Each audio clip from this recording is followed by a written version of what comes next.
Hello engineers, welcome to another informative session on MEO Class 4 series. तो last sessions में हम लोगों ने देखा था कैसे डिफरेंट कोर्सेज करनी है, कोर्सेज टू असिस्मेंट. क्लियर. अब असिस्मेंट में सारे एज पर चेकलिस्ट आपके पास सारे डॉक्यूमेंट्स होनी चाहिए. अगर कोई भी डॉक्यूमेंट मिसिंग है तो सिंपल थिंग्स है, आपको आफ्टर 4, 5, 10 डेज पे एक ईमेल आएगी एंड वो ईमेल वो डिफिशियंसी रिगार्डिंग होगी एंड उस डिफिशियंसी को करेक्ट करने के लिए आपको फिर से एमएमडी जाना होगा. और काफी सारे स्टूडेंट्स ईमेल करते हैं डीजीएस शिपिंग को, मींस डीजी शिपिंग को ईमेल करते हैं रिगार्डिंग देयर डिफिशियंसीज. तो बेटर है, मैं आपको पर्सनल रिकमेंड कर रहा हूं कि बेटर है आप एमएमडी जाओ, जो भी डिफिशियंसीज है वो डॉक्यूमेंट्स लेकर जाओ और उस डिफिशियंसीज को क्लियर कर लो. यही बेस्ट तरीका है, टाइम सेविंग वे है. क्लियर. अब हम आते हैं MEO class 4 written exams. Suppose अब आपकी असेसमेंट भी क्लियर हो गई. नाउ अब आप रिटन एग्जाम्स एंड ओरल्स को बुक कर पाओगे. तो how to book MEO class 4 written exams. अब कौन कौन से पेपर्स होते हैं, written papers and orals paper, इस पे बात करने वाले हैं. तो MEO class 4 written exams, MET that is marine electrotechnology. अब यहां पर न्यूमेरिकल्स प्लस इलेक्ट्रिकल्स थ्योरी होते हैं, न्यूमेरिकल्स प्लस इलेक्ट्रिकल थ्योरी. अब जो इसकी सिलेबस है ना वो पूरी बीटेक मरीन इंजीनियरिंग की सिलेबस है. लाइक यहां पर सारी starter, earthing system, in case of theory 3 phase induction motor, DC motor, generator, AVR regarding question end of course safety comes first. Electrical safety related question, यहां पर भी कुछ 16 से रिलेटेड क्वेश्चंस आपको पूछे जाएंगे regarding electrical. Sometimes asked question, emergency generator related questions पूछे जाएंगे. Second thing numerical.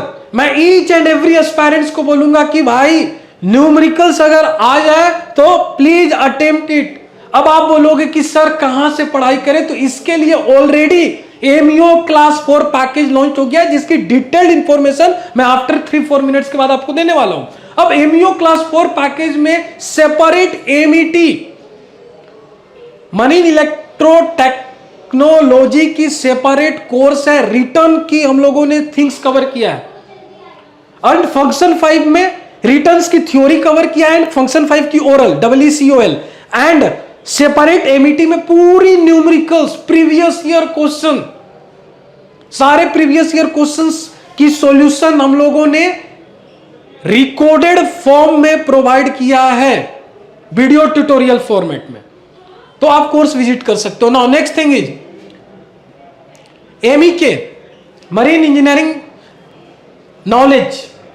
अगेन अब मरीन इंजीनियरिंग नॉलेज में जो भी क्वेश्चंस आएंगे आपको प्रीवियस ईयर क्वेश्चन तो करनी है, इसमें आपको डिले नहीं करना है. जैसे ही आपकी असेसमेंट होती है, असेसमेंट से पहले ही प्रिपरेशन कर दो. मैं तो यही बोलूंगा एमईओ क्लास 4 एक्सीलेंस पैकेज के साथ.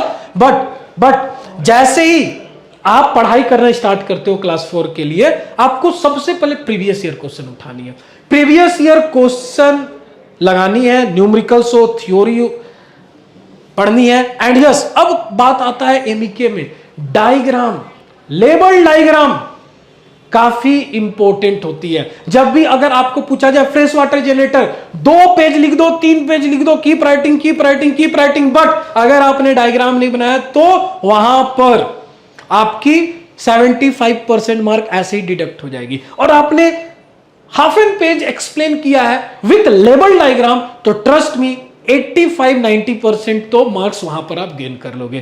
तो डायग्राम जो होता है ना वो सेल्फ एक्सप्लेनेटरी होता है, काफी things. Label diagram, right. Ship construction and stability, again यहां पर रिटन एग्जाम्स में काफी सारे स्टूडेंट प्रॉब्लम फेस करते हैं regarding what, naval architectures numerical. और मैं तो बोलता हूं वो आपकी फर्स्ट चॉइस होनी चाहिए यार, क्योंकि यहां पर अगर आप कुछ भी क्वेश्चंस आता है, अगर आप उसकी आंसर करेक्ट लाते हो तो full out of full marks मिलेगी, इसमें कोई डाउट नहीं है. तो पासिंग की चांसेस हाई होगी, क्योंकि यहां पर कंस्ट्रक्शन इन स्टेबिलिटी रिलेटेड थ्योरी आते हैं, स्केच, टफ डायग्राम की स्केच आती है.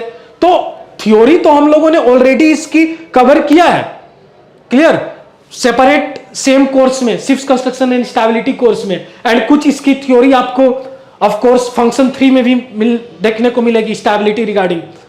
बट मैं आपको सजेशन दूंगा, better to go with numericals as well. Numericals को अच्छे से करो, कॉन्फिडेंट होनी चाहिए। अब इसके लिए ऑलरेडी हम लोगों ने सेपरेट कोर्स लॉन्च कर रखा है।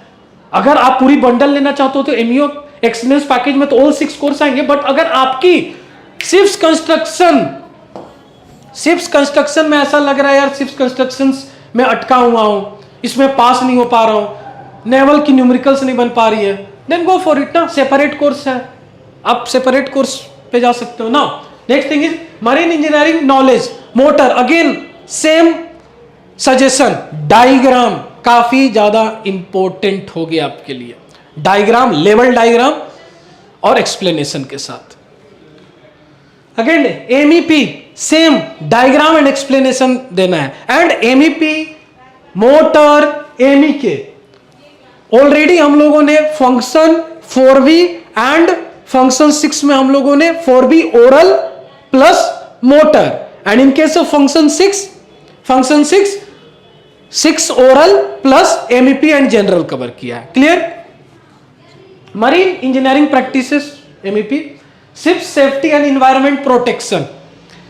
अगर मुझसे कोई पूछे भाई सबसे टफेस्ट रिटन एग्जाम्स हो या ओरल्स हो क्या होता है एमईओ क्लास 4 में, तो भाई मैं बोलूंगा एसएसईपी या कोस्पुल मींस फंक्शन 3, क्योंकि यहां पर इतने rules, regulations, convention, code, protocol, काफी सारे थिंग्स रिमेंबर करने होते हैं, याद करने होते हैं। बट मैं बोलता हूं कि उनकी लैंग्वेज जरूरी नहीं है, इतने टफ लैंग्वेज लिखा रहता है यार, एज पर पैराग्राफ 1.6.1, ठीक है। सो इतनी लंबी पैराग्राफ, हम ह्यूमन है, ठीक है, और सबसे बड़ी बात है हम इंजीनियर है, हमसे इतनी बड़ी बड़ी पैराग्राफ याद होगी ही नहीं। तो बेटर है, क्लियर, बेटर है, मैं एक आपको बहुत ही अच्छी सजेशन दे रहा हूं कि थोड़ी बहुत कोड पे वर्क करो। जैसे कुछ कोड्स बनाओ कि यार ये इतनी रेगुलेशन है तो इसकी ये कोड हो गई, तो इससे क्या होगा, सब्जेक्ट भी इंटरेस्टिंग बनेगी एंड आप इजीली थिंग्स को, की पॉइंट्स को लिखोगे एंड अपने लैंग्वेज में रिटन एग्जाम्स में हो या ओरल हो वहां पर इन फ्रंट ऑफ सर्वेयर बोलोगे। तो इसके लिए again separate course with lots of codes, ठीक है, काफी सारे इंटरेस्टिंग कोड्स हैं जो इस सब्जेक्ट को आपके लिए बहुत फनी बनाने वाली है एंड थिंग्स आपको रिमेंबर रहेगी for a longer period of time, no doubt, for sure. Clear? This is all about written exams. तो ये एमईओ क्लास 4 एक्सीलेंस पैकेज है, नीचे डिस्क्रिप्शन बॉक्स में इसकी लिंक गिवन है। All 6 courses along with written exam, orals हम लोगों ने कवर किया है। So stay tuned for the more information. Thank you.